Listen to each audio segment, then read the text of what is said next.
These are also in the 6-0. He's on Eldrazi Tron. We said the deck's been doing really well today. Yeah. But his opponent, Alex Morris, on Elves, this is a deck that oftentimes can be difficult for Tron to deal with. Yeah, you can come out of the gates really fast, generate a lot of advantage on the battlefield.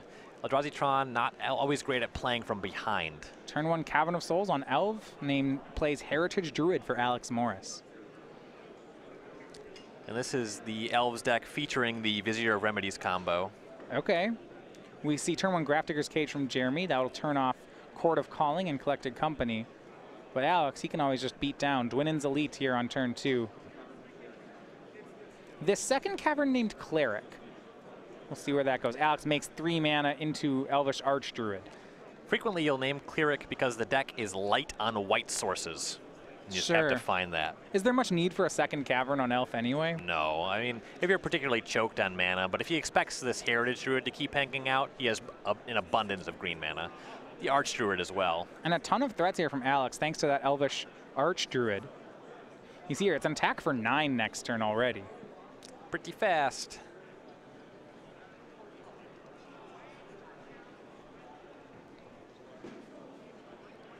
Frequently, the best way to catch up against boards like this for the Eldrazi Tron player is going to be Ratchet Bomb. It's much too slow here. Well, yeah, and you look at Alex, he has a 0, a 1, a 2, and a 3 in play. Yeah.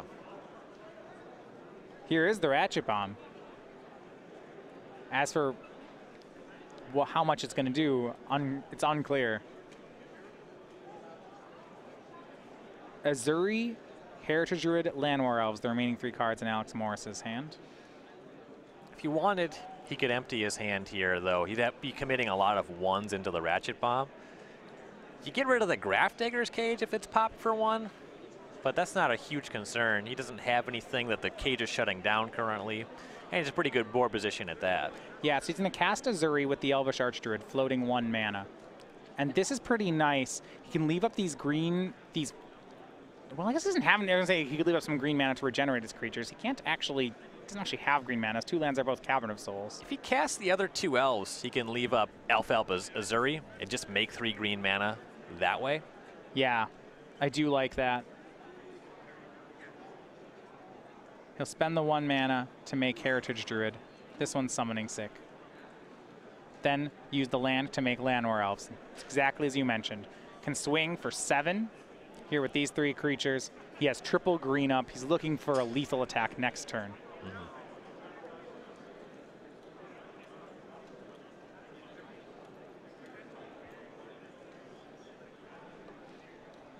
Going into his next turn, looks like 6 elves there, so the Archdruid can just tap to cast an overrun. Yeah.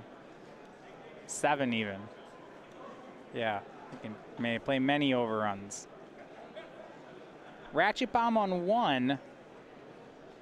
Not, yeah, needs something big. Does Jeremy. If he wants to survive, he has to get Azuri off the table. Yeah. And casting Dismember, significant cost of life. Well, yeah, he's actually dead on board if it's Dismember. Well, if it's Dismember, then you go to the next phase, and you can pop the Ratchet Bomb for 1.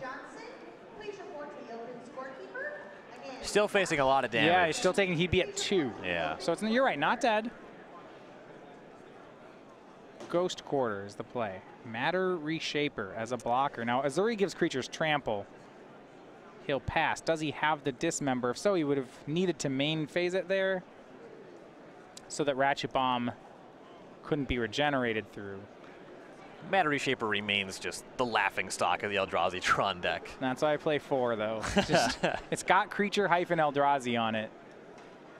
And a swing with everybody except for the Archdruid from Alex. The Archdruid taps for 7. Got lands 8, 9 in play. He's a little short of 2 activations, but more than enough to have this be a lethal attack. Matter Reshaper in front of Azuri. Archdruid makes 7 green. This is the window where Jeremy would want to respond by activating Ratchet Bomb. All right, so we'll see if he goes for first overrun. He's going to spend 2 colorless and 3 green, it looks like, for the first overrun.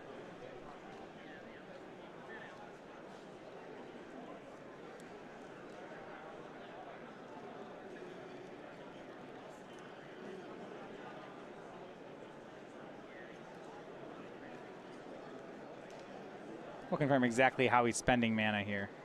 Yeah, presumably that colorless mana being funneled into the overrun. It does not do anything else. Next round pairings are being hosted at the gathering point. Please make your way to your seats. Again, 5 PM standard challenge players. Your next Yeah, round pairings. Archdruid taps for 7. So he spent, 3 green and 2 colors to use the overrun.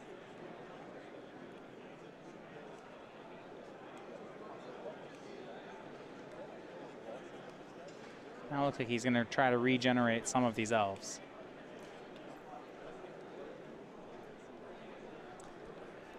Regeneration does remove creatures from combat anyway. Yeah, I mean, right here we're seeing Jeremy has to respond. He's going to respond with Ratchet Bomb. Alex will start to regenerate his 1-drops. 1, 2, and 3, targets them all. They'll all be removed from combat, though the Azuri, the token, and the Dwindlen's Elite still in combat. They've all been given +3/+3. So Azuri's going to trample for 3. The token will deal 4, and the Dwindlen's Elite will deal 5. That is 12 total damage to put Jeremy down to 1. And that's going to do it. Alex Morris, he moves into the 7-0 bracket as well with Elves. He is your winner 2 games to 1 over Jeremy Henry. Elves is the deck